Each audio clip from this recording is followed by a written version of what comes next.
So in the last video, we looked at internal range liquidity and the formation of price legs. And what we're essentially looking to do is trade from internal range liquidity on our execution timeframe towards higher timeframe targets in the market. But when you've marked your price leg and you have an order block or a fair value gap, where do you actually take your entry and what decisions do you need to make to ensure you don't miss the trade and you maximize your return on the trade? So let's start by just looking at a quick definition of an order block and a fair value gap. So an order block is the last bearish candle in the creation of a bullish price leg and the last bullish candle in the creation of a bearish price leg. So the last sell before the buy or the last buy before the sell. A fair value gap is a 3-candle formation where the middle candle creates a gap in price, an inefficiency. That gap is the footprint of aggressive volume in one direction. So that inefficiency is caused by volume at speed entering the market. So to visualize this, we can look again at the creation of our price leg. So in this case, you have sell. This is sell pressure coming into the market, which is overran by buy pressure in the market. Bullish price action. This is a bullish price leg. What does it leave? Internal range liquidity. Firstly, we have an order block. So this is the last sell before the buy. Then in the creation of that buy, we get an imbalance in price between candle 1 and candle 3, a fair value gap. So when price is coming back to mitigate this internal range liquidity, are we going to take an entry from the fair value gap or wait until the order block is mitigated before we take our continuation trade, if that is in line with our higher time frame context?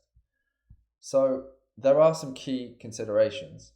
Order blocks are obviously lower in a bullish price leg or higher in a bearish price leg. So you're getting in higher or lower in that price leg, which means if you do hit your target, higher risk to reward. But it also means if the fair value gap gets tagged and you don't get tagged at the order block, you miss more trades. Fair value gaps, you're going to get a lot more tags because naturally the fair value gap sits above typically the order block. Sometimes it can be nested, but if it's above, you're going to get more tags. But then that means lower risk to reward if you have the same stop loss. It also means if we do then go down to mitigate the order block, you have to deal with drawdown until price moves in your favor. So there's some trade-offs between the order block and the fair value gap. There's also questions to answer.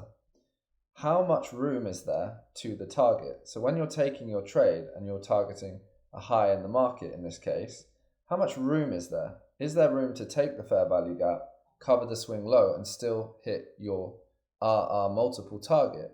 If yes, that's a key consideration. If no, that's also a key consideration.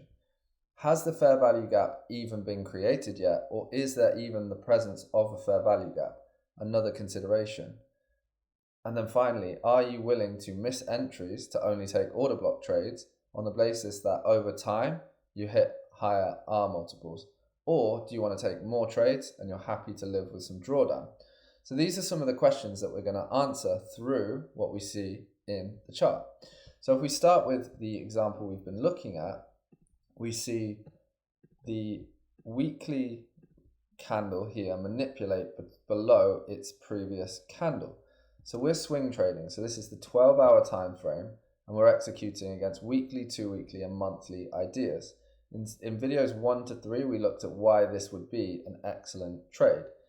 But what we then get is a manipulation. So the weekly candle here tags below this previous candle. So we have accumulation, weekly manipulation from a weekly order block, and then we get the creation of 12-hour order flow and bullish price legs. So we can mark our swing low here, we can mark our swing high here. Imagine this price action is yet to print, and we can see here that we get the creation of the last sell candle. So let's mark that there. So we have the last sell to buy, so that's our order block, and we also have the creation of a bullish fair value gap right here. you can see it's an inefficiency between candle 1 and candle 3. So when we are thinking about entering this trade, we have two options. We can look to take our position from the fair value gap or from the order block. If you want to cover, we're going to keep stop loss just consistent for this video. We'll cover that later. But let's just cover the swing low. So if our higher time frame target is the drawn liquidity at the high of this accumulation candle, then we can mark where we think price is going to go. So if we wait for the order block, we get a 3.12R trade. If we take a trade from the fair value gap, we lose some R multiple. It drops to 2.5R.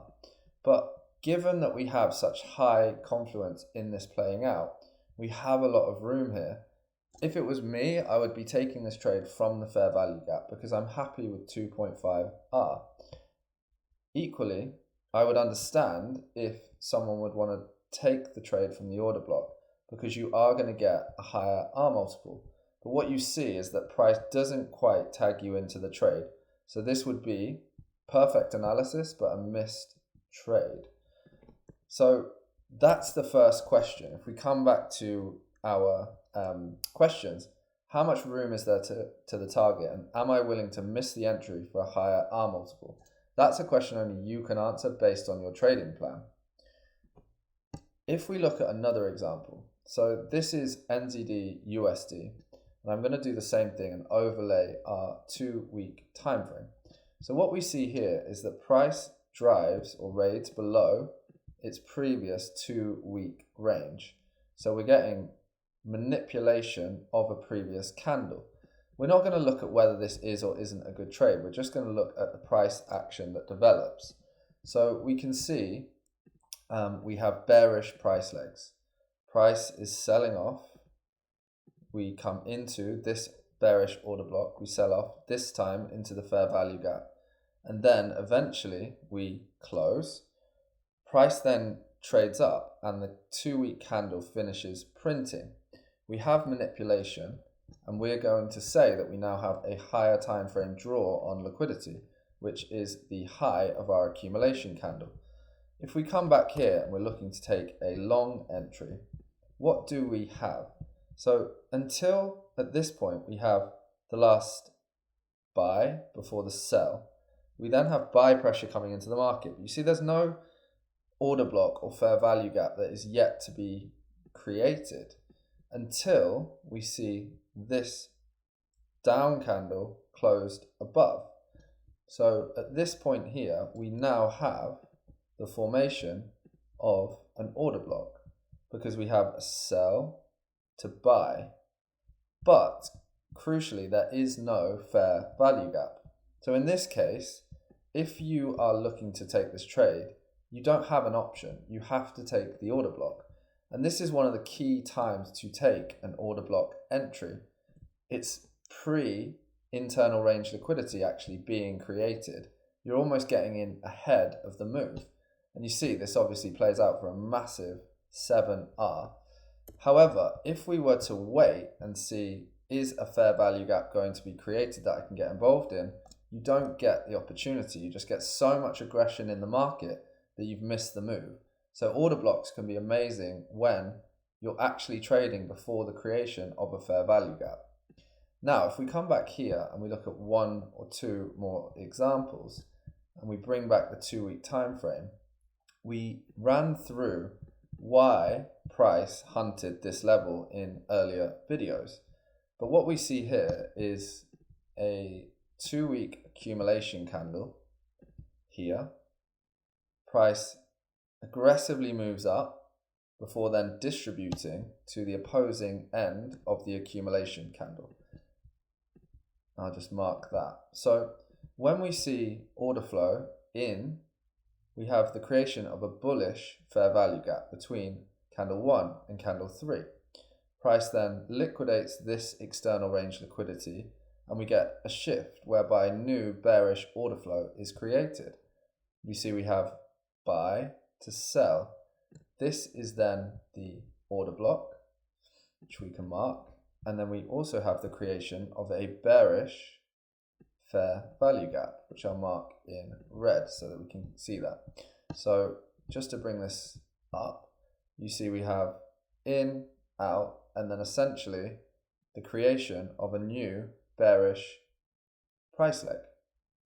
Now, if you would have taken the order block here, you would have had an amazing R multiple to the low, which would have been 3.4 R. However, again, you see that price doesn't quite tag the trade. So by just extending this to the fair value gap, you're still getting over a 2.5 R risk to reward, 2.69, and you're getting an amazing trade, but you do have to suffer this drawdown to see the full target get hit. So to summarize, how much room do you have to target? Are you willing to miss the trade by waiting for the order block if it doesn't get tagged? And has the fair value gap even been created yet? Because if it isn't created, you only have the order block to work with anyway.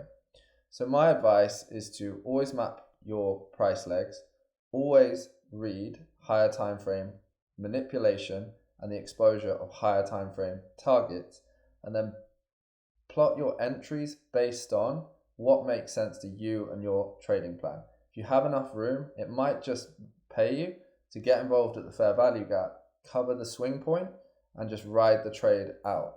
But if you're willing to wait for the order block, over time, you're going to get a lot more risk to reward in your trades. Let's look at breaker blocks next.